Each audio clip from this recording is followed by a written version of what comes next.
Amigas, amigos, hoje vamos analisar de maneira genérica os resultados da economia brasileira, principalmente nesse último trimestre. Vamos analisar os resultados de crescimento, o desgaste da moeda, que é o processo inflacionário, o emprego e desemprego, e, como sempre, alertar a gestão das contas públicas brasileiras, ou seja, o nosso modelo tributário e fiscal e o seu comportamento diante do caminho que nós deveríamos percorrer para atingirmos melhores índices de resultados da economia brasileira. No primeiro trimestre desse ano, nós tivemos um crescimento de 0,8%. Era mais ou menos o crescimento esperado da economia brasileira, diante dos movimentos de gestão daquela ocasião. No segundo trimestre, que é foco dessa nossa conversa, nós tivemos um crescimento de 1,4% do PIB. Na minha maneira de enxergar, isoladamente, esse foi um bom resultado. De onde foi que veio esse resultado de crescimento de 1,4%? Veio de dois setores, o setor industrial e o setor de serviços. O setor industrial, nesse período, do segundo trimestre de cada ano, ele normalmente avança.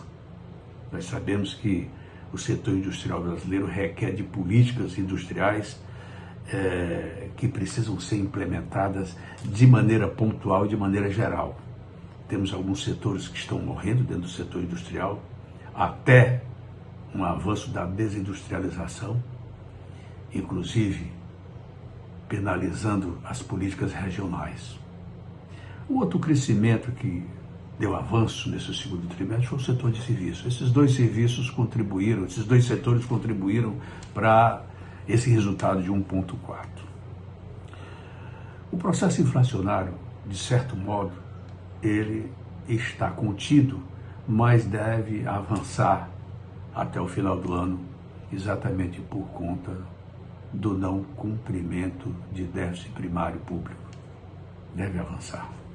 As contas internacionais continuam dando resultados positivos, grande parte por causa do setor do agronegócio. Mas, meus amigos, nós continuamos com um problema que, na minha maneira de ver, está sendo procrastinado. O déficit público brasileiro, que era 6,9 trilhões de reais, já passou o número de 7 trilhões de reais. A política implementada pelo governo para combater principalmente o déficit primário público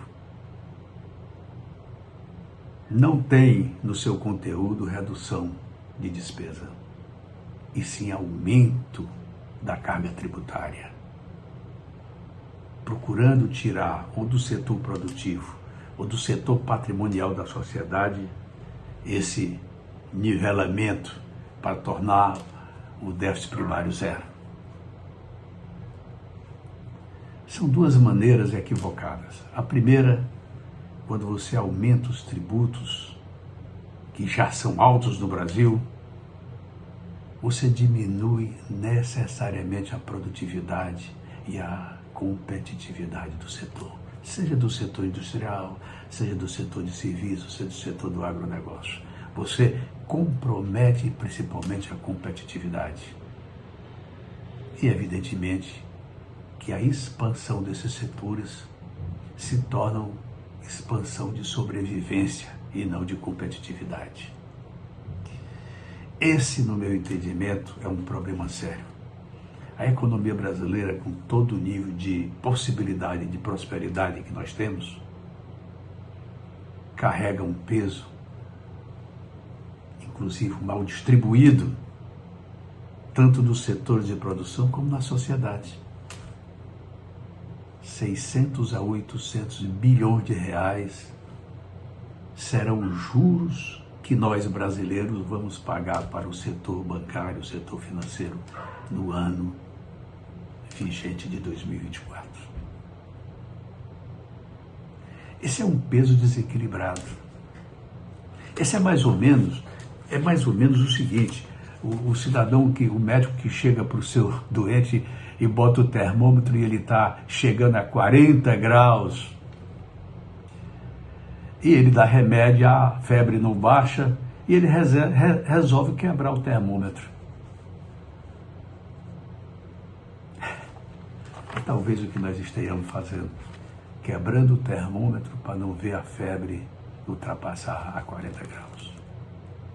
Essa brincadeira tem um peso muito grande, principalmente no longo prazo. Essa brincadeira diminui e retarda a nossa possibilidade de usufruir dos setores com vantagens comparativas e competitivas que nós temos do agronegócio, a transição energética, a Amazônia, o tamanho do mercado. Tudo isso está sendo procrastinado. Tudo isso só tem a visão do momento, só enxerga a próxima eleição, só enxerga de maneira até possessiva o poder. Chama a atenção, independente de quem seja o governo, temos que resolver de maneira lógica, utilizando os conhecimentos da economia, da ciência econômica, da ciência administrativa,